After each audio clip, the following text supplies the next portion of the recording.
Hola museonautas, el día de hoy vamos a visitar la Casa del Maíz y de la Cultura Alimentaria, llamado Sencalli. En el último video habíamos recorrido gran parte del Complejo Cultural de los Pinos, sin embargo les había comentado que había dos museos que íbamos a ver aparte. Uno de ellos se encuentra dentro del edificio Molino del Rey, que es el que estamos viendo en este momento. Entonces vamos a continuar con nuestro recorrido en los Pinos, pero ahora nos vamos a enfocar únicamente en el interior del edificio Molino del Rey. Como hemos visto en museos anteriores, el alimento principal de los mexicanos es el maíz. Si ustedes quieren conocer más acerca de este alimento, los invito a visitar este museo. Podemos observar una vez que estamos adentro del edificio de Molino del Rey, que aunque el edificio parecía grande por afuera, en realidad es muy pequeño. Recapitulando, el 8 de septiembre de 1847, en este edificio se libró una batalla durante la invasión estadounidense. El ejército de los Estados Unidos, quién sabe por qué, pensaba que aquí se estaban fabricando armas. Entonces decidieron atacar. El ejército mexicano preparó sus armas y decidió levantarse para impedir la invasión. Hubo muchísimas bajas por parte de los mexicanos y cuando los estadounidenses llegaron, se dieron cuenta que no se estaban fabricando armas, que solamente era un molino de harina, y entonces simplemente se fueron. Ahora que ya conocimos la historia del sitio, vamos a recorrerlo. El reconocimiento de la comida tradicional mexicana, cultura comunitaria ancestral y viva, declarada Patrimonio Cultural Inmaterial del Mundo por la UNESCO en 2010, hace que la región gastronómica del país sea una de las más relevantes del mundo. México tiene casi 2 millones de kilómetros cuadrados de territorio. En él hay cadenas montañosas, llanuras, selvas, desiertos, ríos subterráneos y ámbitos acuáticos. Además tiene 15.000 kilómetros de costas y mares. De mayo a octubre hay un periodo de lluvias que reverdecen la naturaleza, y es cuando los agricultores se dedican al campo. El resto de los meses es más seco, con algunas lluvias intermedias. Los campesinos en esta temporada se dedican a otras actividades. Esta dualidad marcó el pensamiento de los antiguos mexicanos, que sigue vigente hasta nuestros días. En la primer sala comenzamos con una exposición llamada Espíritus, Semillas de México. Para el antiguo mexicano eran vitales 3 espacios. El primero era el solar, que estaba alrededor de su casa, era donde sembraban plantas y atendían animales para su consumo propio. Generalmente la mujer era la encargada de esto. Luego estaba la milpa, que era un espacio temporal donde ellos sembraban. Y por último estaba el monte, que era donde se internaban a conseguir recursos como la madera. Generalmente esta actividad la hacía el hombre. En este último espacio existe una creencia importante. Se cree que existe el Señor del Monte, al cual se le debe pedir permiso para sembrar o tomar los productos. ¿Se acuerdan que cuando fuimos al volcán Teutli les había comentado eso? Que cuando queremos tomar algo, debemos pedir permiso o dar algo a cambio para que nos pueda entregar los recursos. Incluso hay lugares en donde se realizan ceremonias para que puedan sembrar o realizar las cosechas. De no hacerlo, se cree que se podrían sufrir enfermedades e incluso la muerte por invadir espacios o tomar recursos de los cuales no somos propietarios. Y en esta exposición, esta primer figura que estamos viendo es una representación del Señor del Monte. ¿En qué consiste esta exposición? En la Sierra Norte de Puebla se elaboran figuras de papel amate para realizar ceremonias importantes para la buena cosecha. El chamán de la población ñañú, Alfonso Margarito, de San Pablito Pahuatlán, recreó estas figuras, que son representaciones del espíritu de 21 plantas mexicanas, que han trascendido al resto del mundo al ser ingredientes de numerosos platillos. Aunque estas figuras son réplicas, las que se realizan en esas comunidades son utilizadas en ceremonias para asegurar una buena cosecha. De hecho, hay algunos lugares en donde un día antes de realizar la siembra se realizan pequeñas festividades para pedir a la naturaleza que les otorguen una buena cosecha. Por ejemplo, la flor de cempasúchil se siembra el 24 de junio, pero un día antes, el 23, se realiza una pequeña celebración. Estas figuras tienen un simbolismo, el cual vamos a explicar a continuación. Si observamos los pies, están desnudos. Esto es una señal de que son espíritus buenos. si tuvieran zapatos, significaría que son espíritus malos. Además de los pies, surgen las raíces, que representan el nivel inferior del cosmos.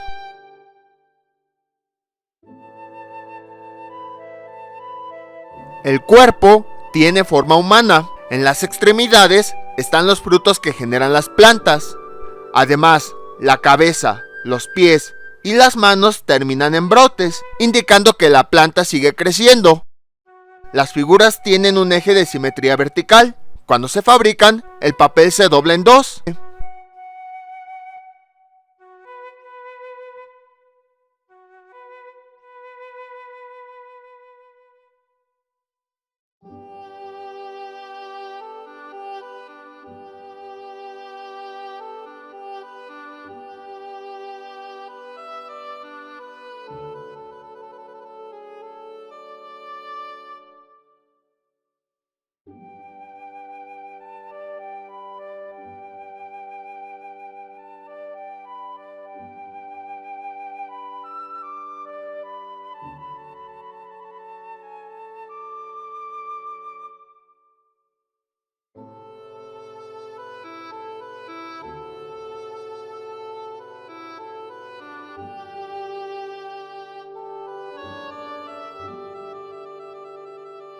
El rostro de cada una de ellas representa que son seres vivos. Si son masculinos, el rostro se ve de frente. Si son femeninos, está de perfil.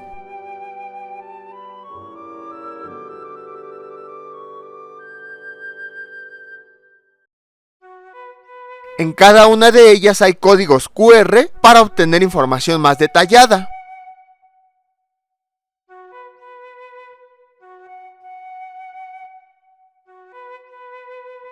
Después de la exposición, subimos las escaleras y vamos al siguiente nivel. Nos encontramos con una fotografía que tiene la gran variedad de maíz que existe.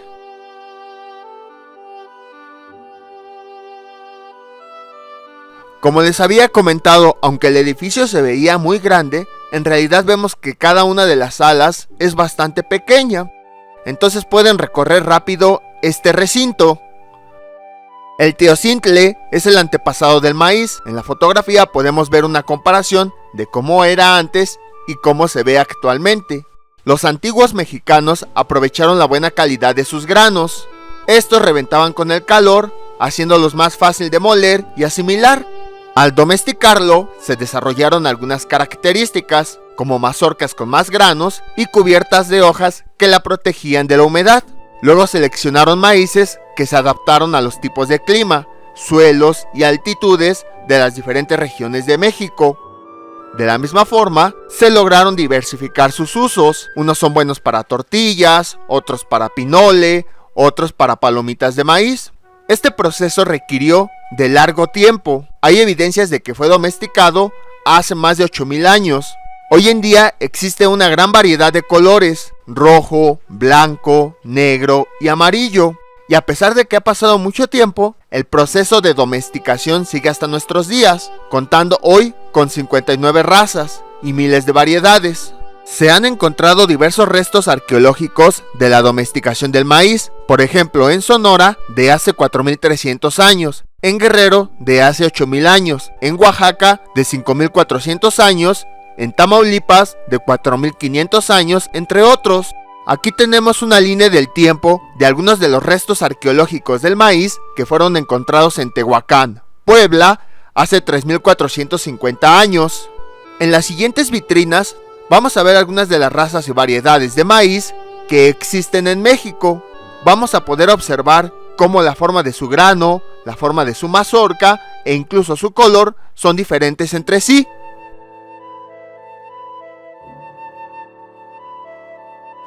La diversidad del maíz se debe a 3 factores principalmente. Primero, la domesticación del teocintle. Después, su cultivo en una gran variedad de ambientes: húmedos, secos, fríos, cálidos, ya sea a nivel del mar o a 3500 metros sobre el nivel del mar. Y también a la diversidad y prácticas agrícolas, así como su uso en más de 80 etnias indígenas y en pueblos mestizos. La milpa es donde se siembra el maíz, pero no solamente es maíz, Es un agroecosistema que se forma de otros elementos, como calabaza, frijol, chile, camote, jitomate, quelite, plantas medicinales, entre otras, que hacen que sea muy estable, al igual que un ecosistema natural. De hecho, casi nadie lo sabe, pero una de las aportaciones de las culturas prehispánicas al mundo fue precisamente el invento de las milpas. El maíz es un alimento base de los mexicanos. Es utilizado en más de 600 platillos. Ahora, seguramente se han preguntado por qué últimamente los mexicanos han engordado mucho. Eso se debe a que nosotros, durante milenios, estuvimos comiendo maíz. Entonces nuestro cuerpo estaba acostumbrado a este alimento. Y en años recientes, a nuestra alimentación se acaba de incorporar las harinas de trigo.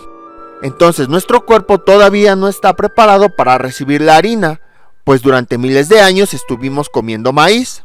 Entonces, cuando comemos harinas de trigo, estamos engordando porque nuestro cuerpo está reaccionando ante ese nuevo alimento que antes no estaba en nuestra alimentación principal. Y no solo en la alimentación, también es utilizado en muchas otras cosas. Por ejemplo, el forraje para la ganadería, en productos industriales como almidón, aceites, papel, sustitutos de plástico, medicinas, cosméticos, solventes, alcoholes, artesanías e incluso se le da un uso espiritual.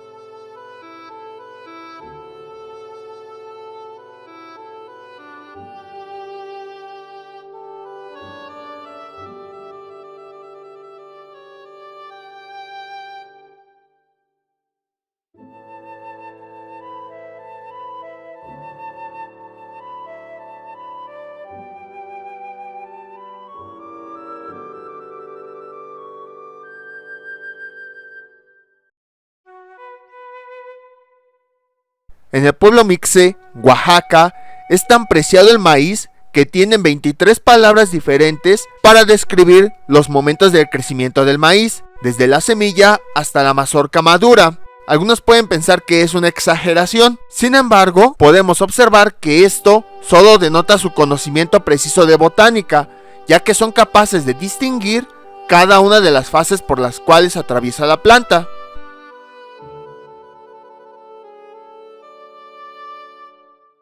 Como hemos visto, el maíz es un elemento importante para muchos pueblos indígenas.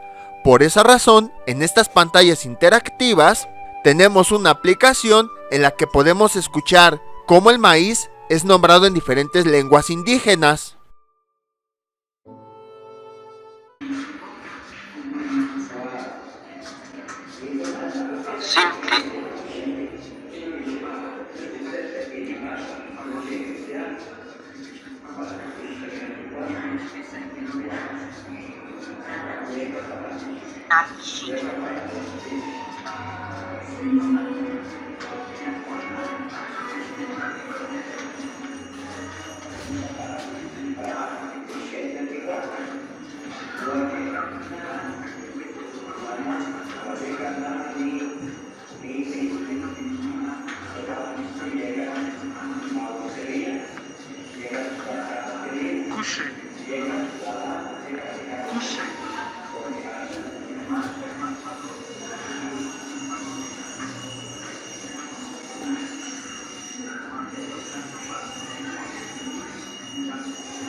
Mazorca purépecha se dice Shani. El maíz es tan importante para los pueblos indígenas que cada una de las partes tiene un nombre. Lo padre de esta infografía es que presenta el nombre de cada una de esas partes en náhuatl. Sin embargo, debido a la oscuridad, no se aprecia bien. Entonces les voy a presentar otra imagen en donde, si bien no se ven todos los nombres, al menos sí se ven algunos de ellos. Y es que el objetivo principal de la infografía anterior, más que conocer las partes del maíz, que también son importantes, es ver que estas partes también tienen nombres en lenguas indígenas. para entender que los pueblos indígenas tenían un gran conocimiento de estas plantas. Aquí tenemos una fotografía de un campesino que está entre su milpa. Y nos vamos a la siguiente sala. Aquí tenemos una representación prehispánica de la diosa Chicomecoatl, que era la deidad del maíz. Milpa es una palabra náhuatl que significa lugar de cultivo. Los antiguos mesoamericanos crearon esta técnica de tal forma que sembraban plantas que se complementaran entre sí. Por ejemplo, la caña del maíz le da apoyo al frijol para que crezca, y este produce nitrógeno para que el maíz también crezca. La hoja de la calabaza evita que la humedad se evapore fácilmente. La combinación de estos alimentos, maíz, frijol, calabaza y chile, dan los nutrientes necesarios para tener una vida saludable. Las milpas varían de cada región, se adecúan a todo tipo de ecosistemas. Una milpa representa muchas cosas. Representa conocimiento, ya que se debe conocer el clima, el tipo de suelo y observar las fases lunares y las nubes para saber la temporada en la que se puede sembrar. Representa biodiversidad y salud, ya que tienen una gran cantidad de plantas que enriquecen la nutrición de los mexicanos. Representan autosuficiencia y autonomía, ya que los agricultores utilizan sus propias semillas en cada ciclo agrícola, sembrando de acuerdo a sus necesidades. Representa identidad, ya que es distinta en cada región de México, por lo que tiene características propias de esa región, haciendo que sea representativa para ese lugar. Y representa cultura y espacios sagrados, ya que el calendario agrícola da lugar a ceremonias y celebraciones, donde hay danza y música. Además, el lugar de la milpa es un espacio sagrado. Aquí tenemos algunas fotografías de personas indígenas que conviven con las milpas.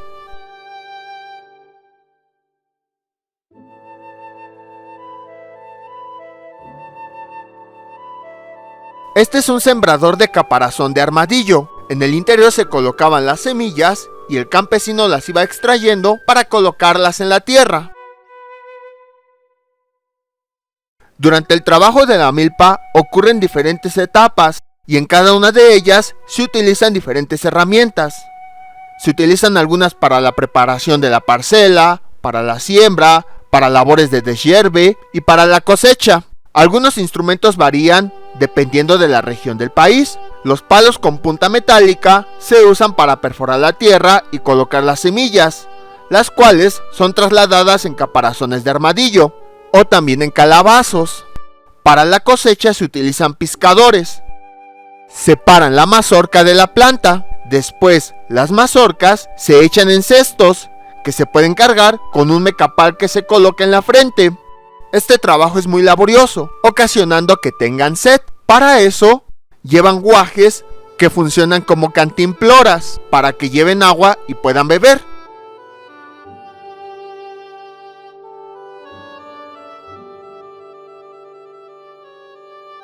Aquí tenemos una pantalla interactiva en la cual podemos ver algunas de las actividades que se deben realizar en la milpa. De acuerdo a esto, no se debe colocar la mano directamente como si fuera un celular, sino que nada más se debe colocar la mano encima de la pantalla y a partir de ahí vamos a poder utilizarla. No sé por qué razón esta pantalla no reconocía mi mano, por lo cual no pude utilizarla.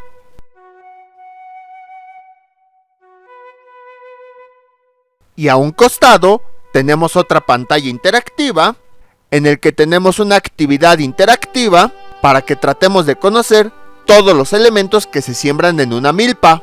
Durante todo el ciclo agrícola se realizan arduas labores que van desde la limpieza del terreno hasta la recolección del maíz seco. Todas estas son realizadas por miembros de la misma comunidad. Aquí vemos algunas fotografías de ellas. En una milpa puede haber frijol, calabaza, jitomate y chile. Existen una gran variedad de semillas de estos elementos, las cuales podemos ver en la imagen de abajo. Los quelites son unas plantas de hojas verdes comestibles que también están en las milpas. En México existen más de 300 variedades.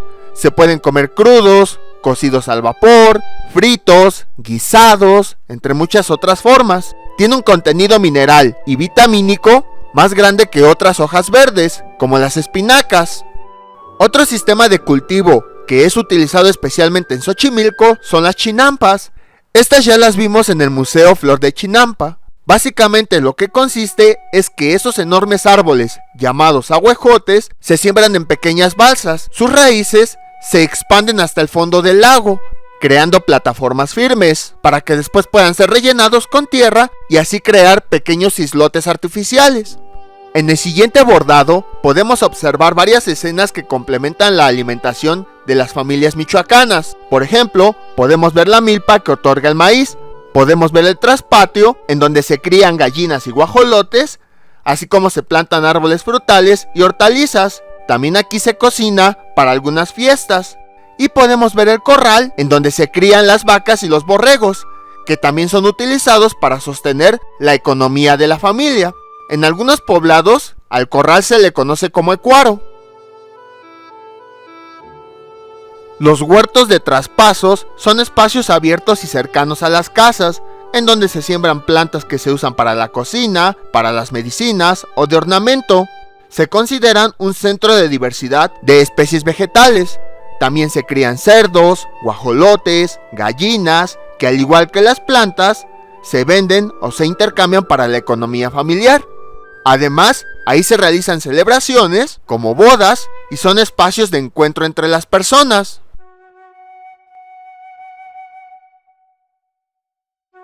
Aquí tenemos un pizcador de maíz, que es un instrumento utilizado para rasgar la hoja que cubre la mazorca, y de esta forma el recolector puede acceder a los granos.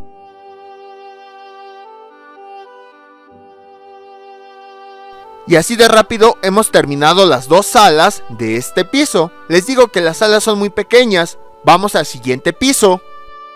En el siguiente piso comenzamos con una fotografía de elotes desgranados. Uno de los productos más importantes que es producido a base de maíz es la tortilla. Entonces en la siguiente sala vamos a ver cosas relacionadas a ella. Los comales son instrumentos empleados como planchas para hacer tortillas. Están hechos de diferentes tamaños, formas y materiales. De hecho, se tienen registros que desde la época prehispánica ya se empleaban estos instrumentos, que eran hechos con barro. En México se han construido una gran variedad de instrumentos que se usan para el maíz. Por ejemplo, metates, coladores y ollas. Se emplean estos instrumentos para cocer el maíz, para preparar el nixtamal para las tortillas. También se han construido chiquihuites, que son cestas que almacenan el grano del maíz, así como servilletas para guardar las tortillas.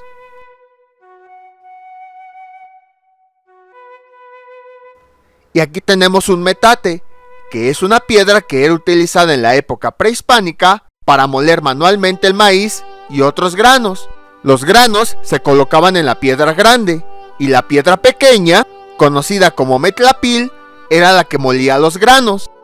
Para los que no son mexicanos, vamos a definir la tortilla. Una tortilla de maíz, vamos a decirlo así, es un tipo de pan aplanado que es elaborado con masa de maíz y cocida en un comal. Entonces el metate es utilizado para moler esos granos del maíz.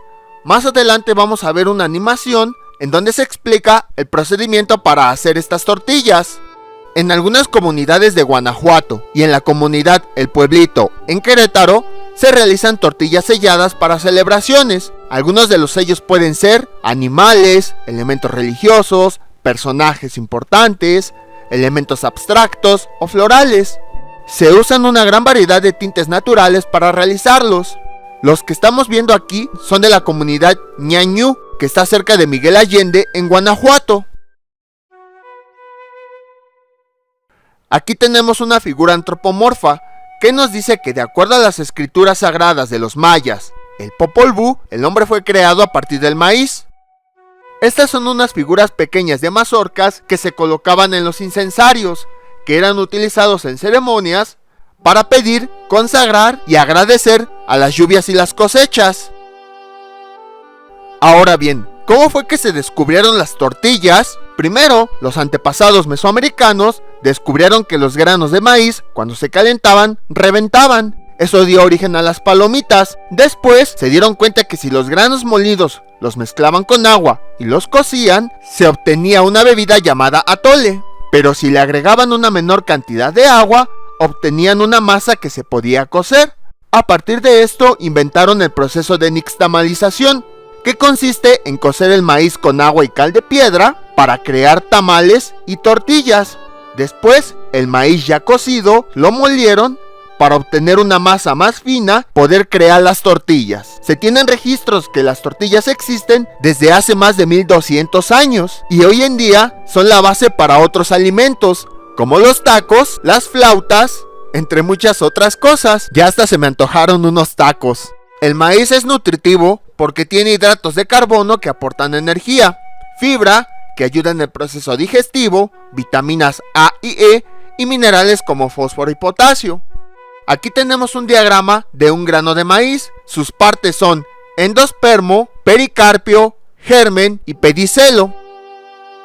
El proceso de nixtamalización aporta grandes beneficios a la salud. Produce mayor fibra, es más digerible, tiene mayores proteínas, tendremos más energía gracias a la niacina, tiamina y riboflavina que se producen. También aumenta la cantidad de calcio, previene el cáncer de colon y duplica el rendimiento del maíz, porque por 1 kilogramo de maíz nixtamalizado se obtienen 2 kilogramos de masa. Anteriormente, para realizar el proceso de nixtamalización se usaba el metate, pero después se implementaron molinos mecánicos de piedra. Se empleaban 2 piedras, cada una en sentido contrario. La estructura que estaba tallada en las caras hacía que el maíz fluyera hacia la parte más estrecha y así pueda ser molido.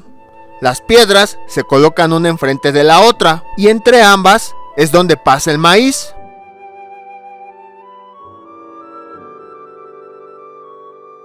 A continuación tenemos una animación interactiva en donde nos muestra los pasos de la nixtamalización del maíz para realizar las tortillas.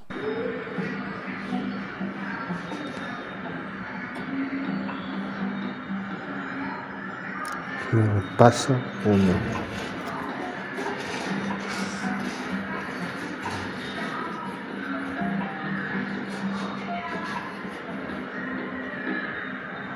Paso 2. Este maíz necesita, para hacerse el nixtamal, se pone el agua a hervir, se le calcula también, no se pone lleno de agua, se calcula nada más un poquito, pasadito de la mitad de agua. Ya cuando está caliente, se le pone la cal. Paso 3.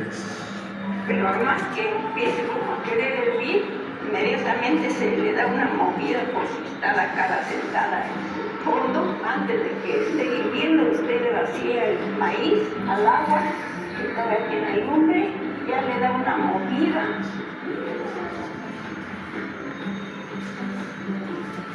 Y ya le apaga la luz. Ya lo deja ahí, otro de la tarde. Paso 4. Hecho así. Este es el nixtamal que ahorita acabamos de poner. Ya va a estar en unas horas. Se hace el nixtamal. Paso 5.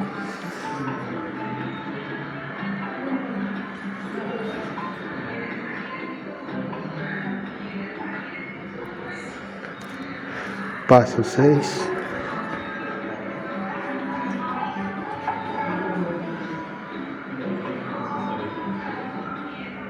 Y paso 7.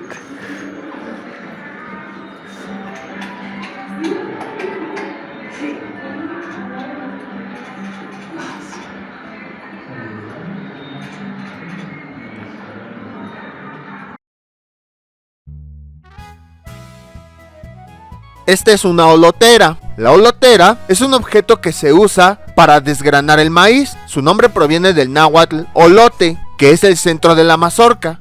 En otras palabras, estaba hecho con los centros de la mazorca ya desgranada. Y aquí vienen unos datos importantes de las tortillas. El mexicano promedio come de 8 a 10 tortillas al día, que eso hace un equivalente de 120 kilogramos al año. Se ha comprobado que la harina de maíz industrializada no tiene el mismo valor nutricional que el maíz nixtamalizado. De la misma forma, el pan blanco industrial no tiene los mismos beneficios, ni la fibra ni las proteínas, y esto es lo que ocasiona que aumentemos de peso. A veces se dice que el consumo de tortillas está relacionado con el aumento de peso, pero eso es completamente falso. Las tortillas que son realizadas con nixtamal son las que tienen los beneficios. Las tortillas que están hechas con harinas de maíz o con algunos sustitutos como harinas industrializadas y refinadas son las que ocasionan que haya un aumento de peso, precisamente porque estas harinas ya no tienen los aportes originales que tienen el maíz nixtamalizado. En promedio, el diámetro de una tortilla es de 12 centímetros. Sin embargo, existen de diferentes tamaños. Por ejemplo, en Oaxaca existen unas tortillas gigantes para realizar las tlayudas. Existen también tortillas más pequeñas para realizar los totopos. Además, existen muchísimos tipos. Por ejemplo, en la comunidad Guave, el maíz se mezcla con camote, chile, frijoles, así como con algunas otras semillas, como cacahuate, algodón o plátano. En otros sitios, incluso realizan las tortillas con camarones pelados. En Yucatán, las tortillas son hechas, existen tortillas especiales para ceremonias. En la Ciudad de México, existen tortillerías en donde se realizan tortillas de diferentes tamaños para los tacos. En 1950 se llevaba el maíz para nixtamalizarlo en grandes molinos y así hacer una gran cantidad de tortillas. Sin embargo, la primera máquina para hacer tortilla fue inventada en 1904. Se formaba de rodillos laminados y una transportadora que las llevaba al comal para que ahí se calentaran. Curiosamente, las tortillas en ese entonces eran cuadradas. Fue hasta 1930 que se inventaron las máquinas que funcionaban sin un operador.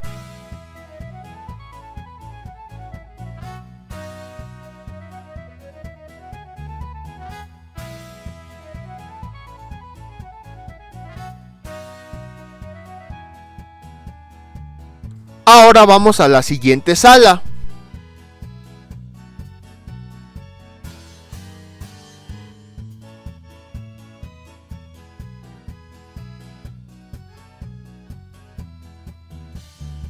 Aquí observamos una cocina tradicional mexicana que tiene varios trastes que son empleados para trabajar con el maíz. Tenemos ollas, tenemos cazuelas, jarrones, todos hechos de barro, mesas de madera, petates.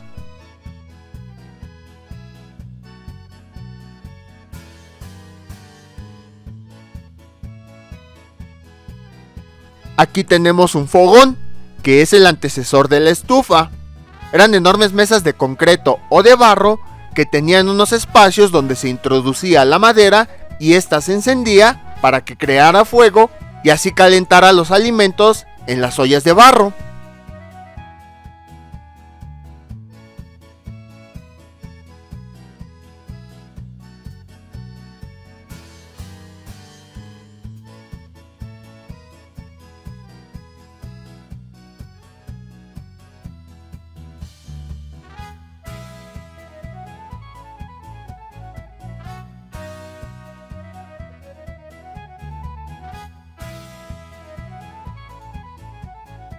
Vamos al siguiente piso para visitar la siguiente sala, que habla de la influencia del maíz en el mundo.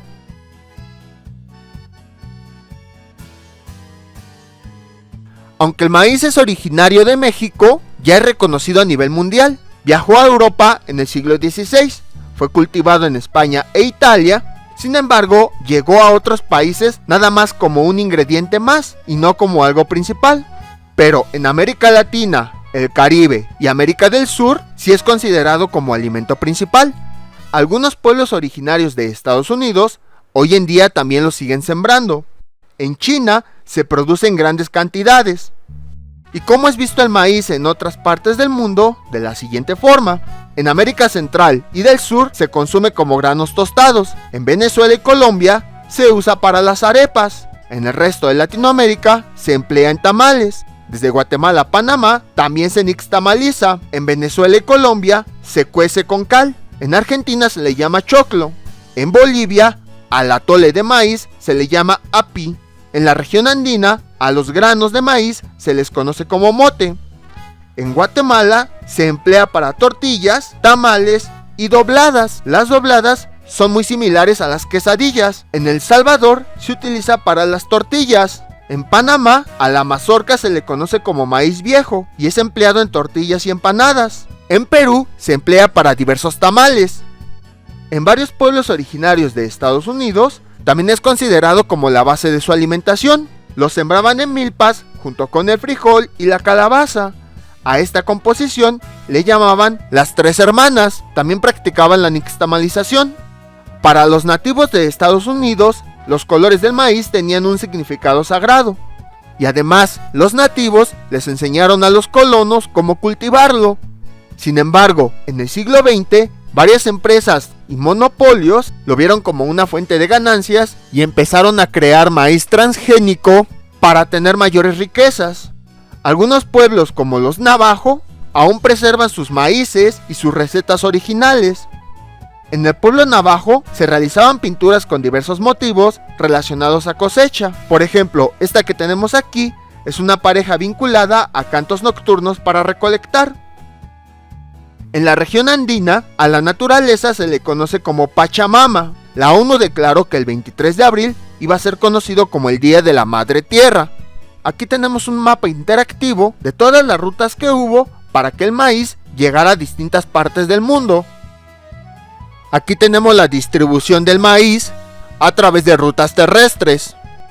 Observamos que como todavía no traspasaban los mares, el maíz se fue distribuyendo a lo largo del continente americano.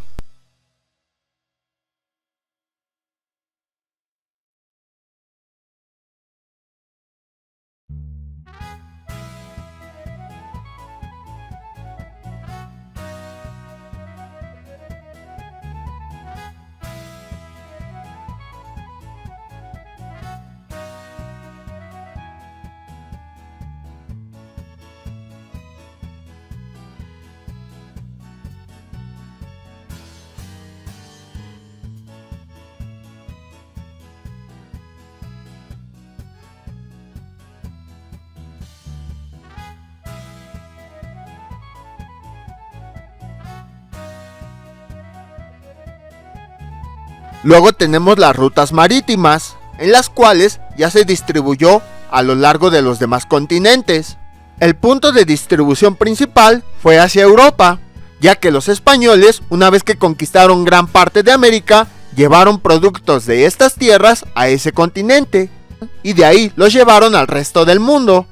También recordemos que México fue uno de los principales puntos de comercio con China. Entonces, a través de las rutas que existían entre México y China, llegó el maíz al continente asiático. Y por otra parte, de Europa llegó al continente africano.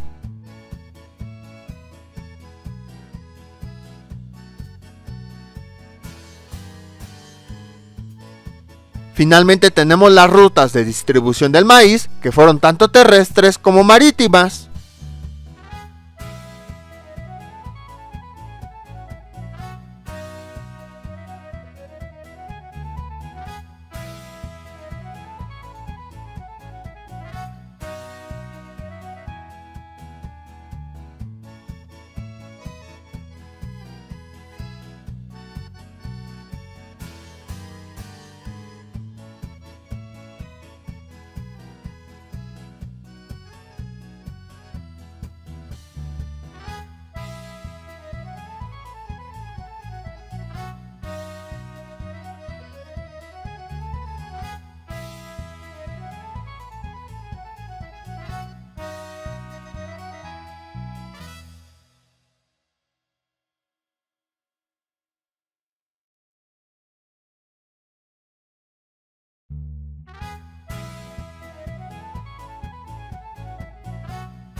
Continuando con la región andina, maíz en quechua se dice sara.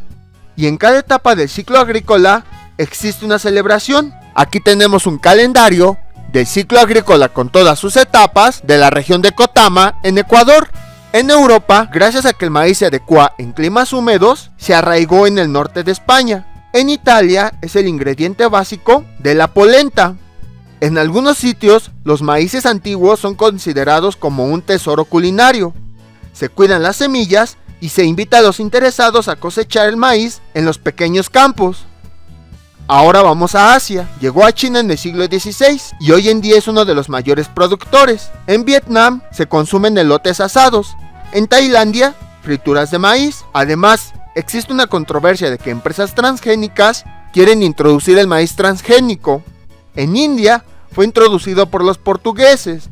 También hay regiones del Himalaya en donde el maíz se pudo adaptar. Lo utilizan para hacer bebidas fermentadas, elotes asados e incluso se realizan ofrendas antes de sembrarlo. En África, llegó a través de los portugueses desde Brasil y junto con el frijol fue considerado como alimento de los esclavos. En Benín, los granos de elote son utilizados para una especie de tamal. También son hechos elotes fermentados. En Kenia se realiza githeri, que es una preparación tradicional de platillos con maíz y frijoles.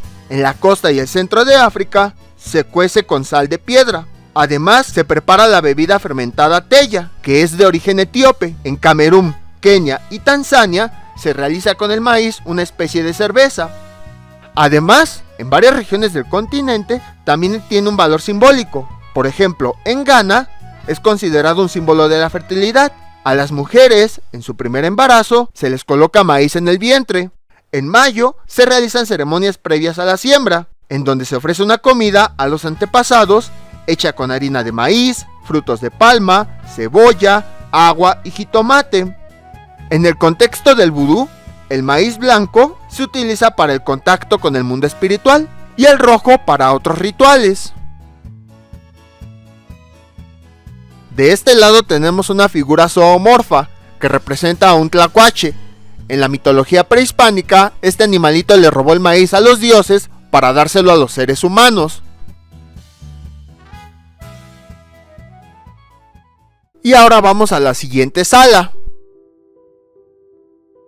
Vamos a la siguiente sala en donde veremos la situación actual del maíz. El crecimiento poblacional del siglo XX trajo la necesidad de crear mayores tecnologías para crear una mayor cantidad de alimentos. Para esto se empezaron a emplear combustibles fósiles y sustancias químicas como fertilizantes. Además empezaron a crear cereales de semillas como maíz, ya que han favorecido la agricultura industrial. Es un tipo de agricultura que utiliza procesos industrializados para producir los cultivos. La han favorecido por dos razones. Una, a que la planta está respaldada de forma cultural, debido a que es un alimento principal. Y otra, que el maíz es utilizado como materia prima para fabricar más cosas. En México se empezó a practicar la agricultura industrial y también la agricultura tradicional, que es una agricultura básica con uso mínimo de la tecnología. La agricultura tradicional es el resultado de técnicas y conocimiento de los pueblos originarios del mundo, que se basó en la domesticación de gran parte de las plantas que consumimos. Aquí se involucran familias, es un sistema de policultivo, que es un tipo de agricultura que usa diferentes cultivos en la misma superficie. No requiere agroquímicos y no es agresivo con el ambiente, ni con el agua ni con los suelos. Puede producir el 70% de todos los alimentos. Debido a esta dualidad entre agricultura industrial y tradicional, se dio el surgimiento de un nuevo enfoque conocido como agroecología. Es una ciencia que surge a finales del siglo XX como respuesta a los problemas de la agricultura industrial. Combina conocimientos de campesinos con académicos. Busca el policultivo, aprovechamiento de la biodiversidad, restaurar autosuficiencia local y además que se conserve y se genere la biodiversidad. También se busca crear alimentos que sean sanos, a un bajo costo y que fortalezcan la economía de los campesinos.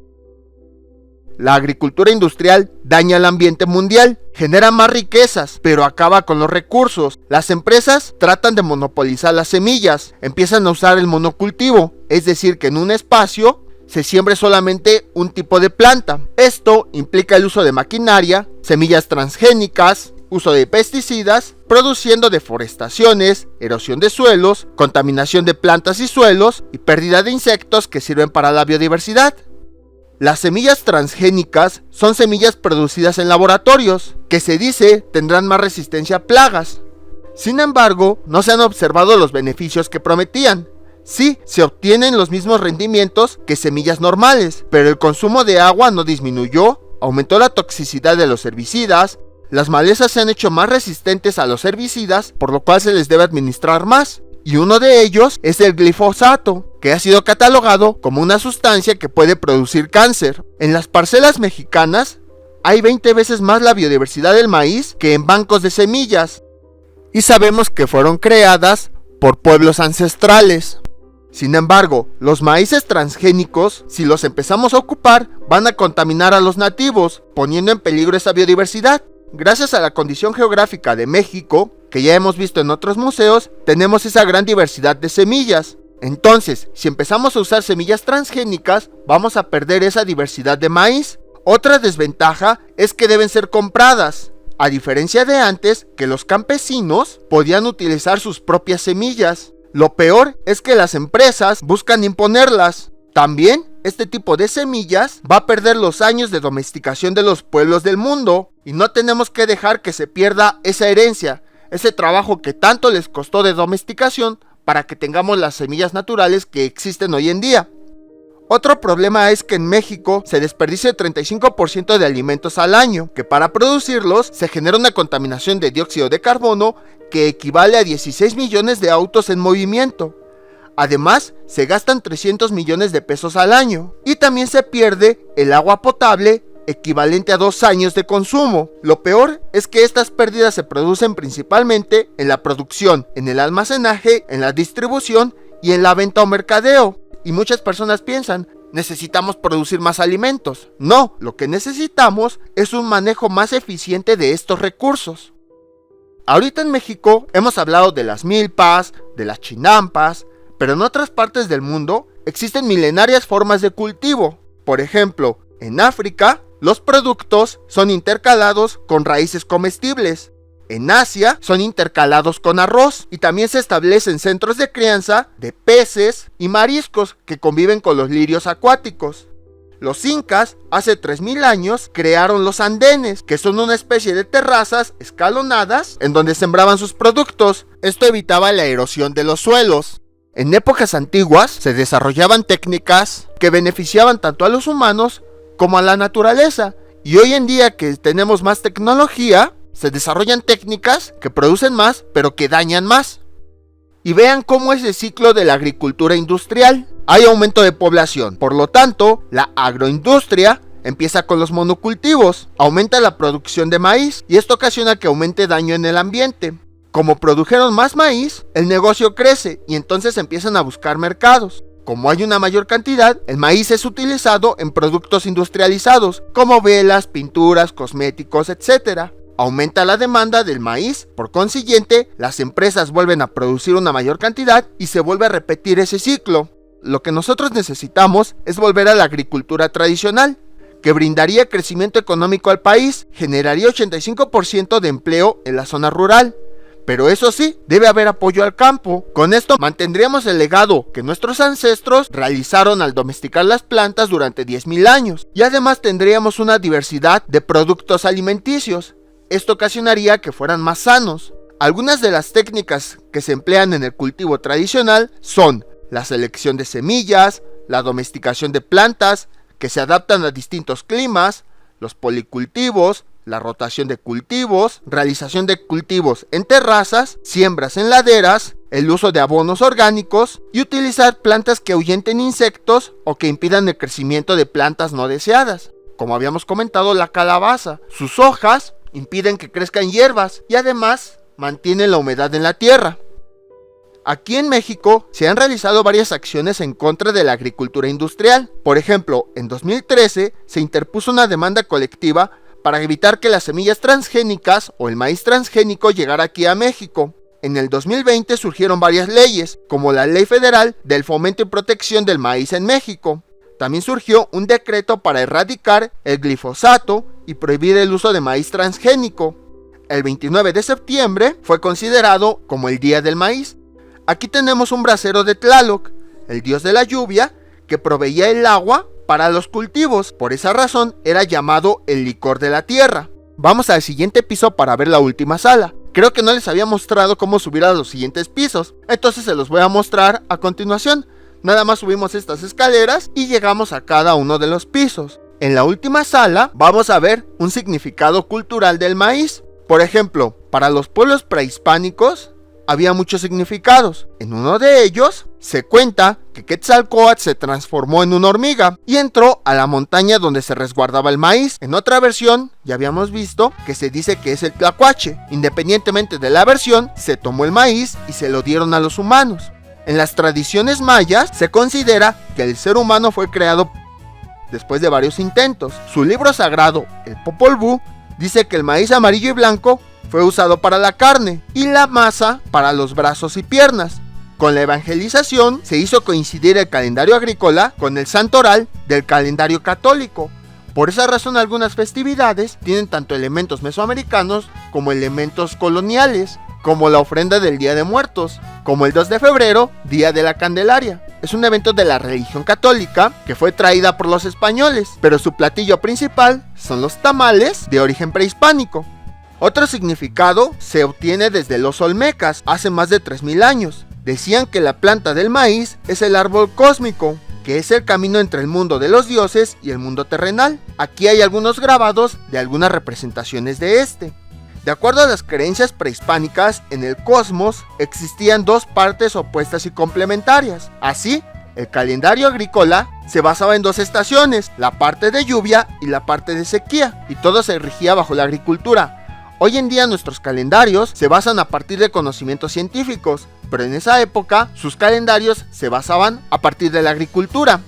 Aquí tenemos una sonaja con forma de mazorca de maíz, que era usada en fiestas de agradecimiento hacia los dioses agrícolas. Este es un arco de semillas. Los arcos eran muy utilizados para festejar a los patrones de distintos barrios.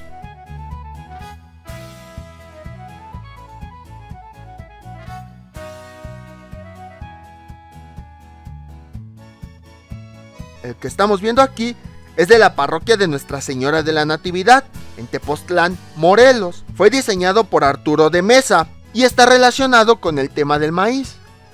Aunque el tema principal es maíz, se usaban muchas semillas de otro tipo.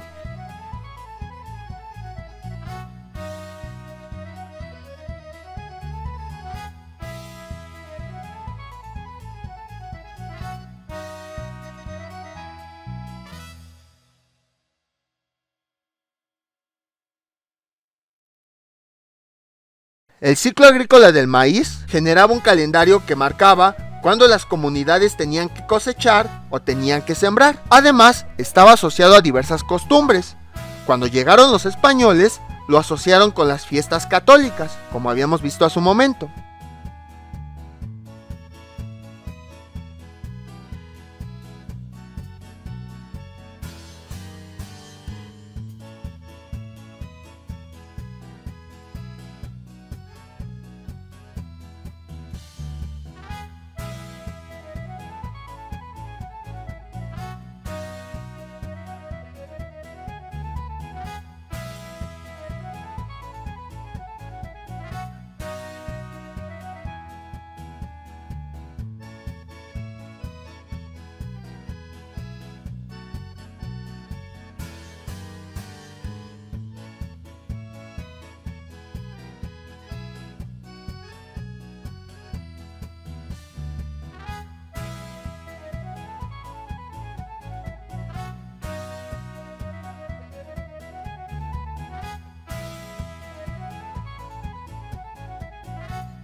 Existe una fiesta importante llamada Chak. Es una ceremonia maya donde los campesinos avisan a los dioses, santos y seres sobrenaturales que ya acaban de sembrar y que es necesaria una intervención de ellos para que llueva, ya que sin el agua no van a crecer. Aquí hay elementos tanto cristianos, traídos por los frailes españoles, así como los indígenas. Lo veremos ahorita en un momento. Los chaques eran los funcionarios que regaban y los canán, sayap, eran los guardianes de los cuerpos de agua. Ellos eran los invitados porque eran los que permitían que se obtuviera el agua de los manantiales. En una región llamada Xosen es un asunto de todo el pueblo. Los agricultores siembran en la temporada de mayo y junio, y ya que acabaron, y otros hombres preparaban un lugar fuera del pueblo para que realizaran la ceremonia. Es definido como un gran banquete donde dioses, seres humanos convivían utilizando el agradecimiento de por medio. Se colocaban varios altares. El altar principal era donde se colocaban ofrendas a los dioses de la lluvia, al dios católico, a la Virgen y a los santos cristianos. Vean cómo aquí hay la combinación de elementos católicos con prehispánicos. Se incluía a las deidades de la religión católica, pero además se ofrecían ofrendas de comida, justo como hacían a los dioses prehispánicos. Después de realizar la siembra, se les avisaba a los entes cristianos que se les otorgara la lluvia. Se colocaba una cruz de madera que representaba tanto a la cruz de Jesucristo como a la ceiba mayor, el antiguo símbolo del cosmos de los mayas. Hay 13 leques para ofrecer comida y 13 jícaras con bebida. Este número se asocia a Cristo y a sus 12 apóstoles, que dan un total de 13, y a los cielos de los dioses mayas, de acuerdo a la cosmogonía de esta civilización. En 4 esquinas se pone comida para la Virgen, los santos y los chaneques. Representan a los 4 puntos cardinales del universo. Debajo de la mesa se colocaba más comida y bebida, y es la que estamos viendo aquí. Aquí tenemos una escultura antropomórfica de Chicomecoac. El maíz también está presente en el arte mexicano. Los mesoamericanos produjeron diversas representaciones del maíz en piedra, barro, pintura, jade, obsidiana, etc. En la independencia ganó presencia visual. En la revolución estuvo en escenarios estéticos, fue vinculada a la reconfiguración nacional. Era una forma de representar nuestra identidad como mexicanos, y en el México contemporáneo empieza a representar los problemas o desafíos que hay, como los transgénicos.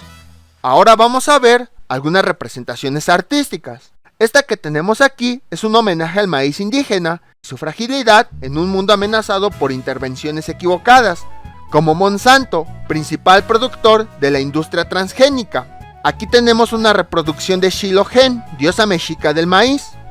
Aquí tenemos una manta que fue realizada en la Marcha Nacional Campesina del 31 de enero de 2008.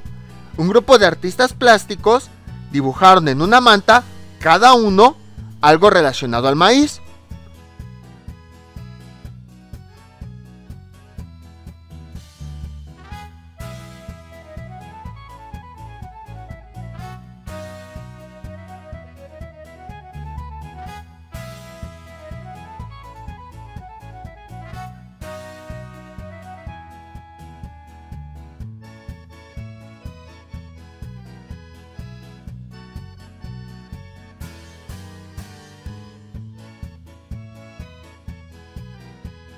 Ezequiel Vicente José plasmó a los otomíes de Tenango del Aire, en Hidalgo, tratando de encontrar una alternativa en el trabajo agrícola.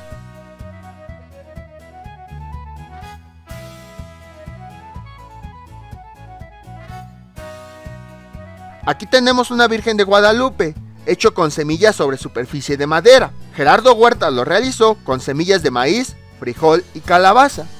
Les seré sincero, hay ocasiones en las que también me dan ganas de hacer un cuadro así, pero no soy muy paciente que digamos, se necesita mucha paciencia para realizarlo.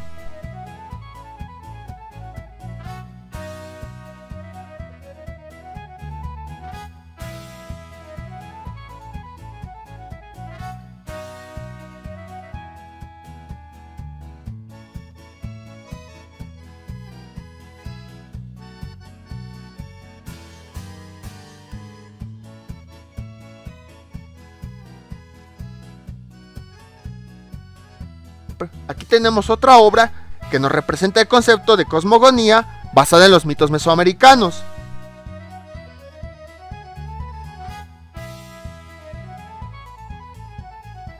Aquí tenemos una representación de un dios descendiente. Eran representaciones que se realizaban en el periodo postclásico relacionadas al dios del maíz y la vegetación. Este que estamos viendo fue encontrado en una ofrenda en una comunidad llamada Tsibanché, ubicada al sur de Campeche.